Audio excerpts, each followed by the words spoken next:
নমস্কার বন্ধুরা, আপনাদের সবাইকে বাঙালি রান্নাঘরে স্বাগত। আজ আমি ছোলে ভটোরে বানিয়ে দেখাচ্ছি। তার জন্য এখানে ময়দা নিয়ে নিয়েছি, ময়দার মধ্যে নিয়ে নিয়েছি কিছুটা পরিমাণে সুজি। এটা একদম মিহি সুজি।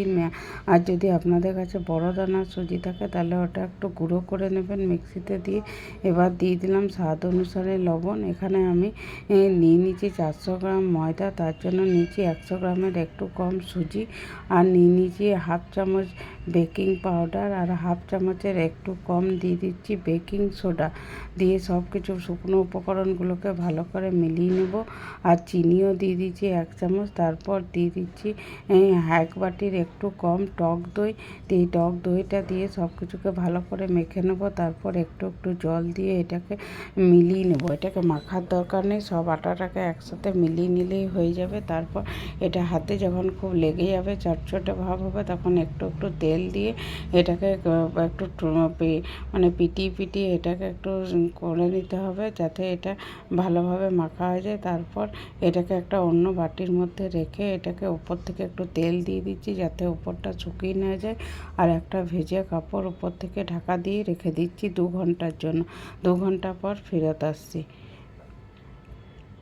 2 ঘন্টা পর এটা দেখুন ঢাকনা খুলে এটার থেকে আমি লেচি কেটে নিচ্ছি। একটু বড় সাইজের লেচিগুলো কেটে নিয়েও এটাকে 5 মিনিটের জন্য কমসে কম রেস্টে রেখে দিতে হবে। তারপর আমি এটার থেকে ভটোরে বানাবো। তো এই দেখুন আমি এইভাবে লেচিগুলো সব কেটে নিচ্ছি।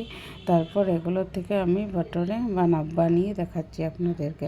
আর এই ভটোরে বানানোর জন্য তেল খুব গরম দরকার, তাই অপর সাইডে আমি কড়াইয়ে তেল বসিয়ে দিয়েছি গরম হওয়ার জন্য। এবার এটাকে এই দেখুন এইভাবে আমি ওভাল শেপে বেলে নিচ্ছি। তারপর এটাকে ফুটন্ত তেল আছে, তেলের মধ্যে আমি এটাকে উঠিয়ে দিয়ে দিচ্ছি। দেখুন তেল একদম গরম হয়ে গেছে। গরম তেলের মধ্যে এটাকে দিয়ে খুব ভালোভাবে দুটো সাইড একদম একটু হালকা করে দিয়ে ব্রাউন করে ভেজে নিলেই তৈরি হয়ে গেল ভটোরে।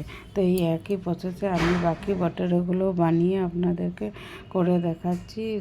এটা বানানো খুবই সোজা বন্ধুরা, শুধু যেভাবে আমি দেখালাম সেইভাবে আপনারাও বাড়িতে ট্রাই করুন, অবশ্যই ভালো হবে।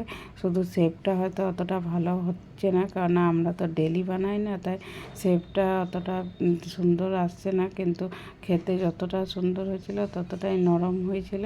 তো আপনারা অবশ্যই একবার ট্রাই করুন। আর যদি আমার এই রেসিপি ভালো লাগে তাহলে অবশ্যই লাইক করবেন, শেয়ার করবেন। আর আমার চ্যানেলে নতুন বন্ধু হলে চ্যানেলটাকে সাবস্ক্রাইব করে নেবার অনুরোধ রইল। দেখুন বন্ধুরা আমি দিচ্ছি আর কতটা সুন্দরভাবে বেলুনের মতন ফুলে উঠছে। প্রত্যেকটা ভটোরে আমার ফুলে উঠেছে। তা অবশ্যই এইভাবে একবার বাড়িতে বানান, আশা করছি খুব ভালো লাগবে।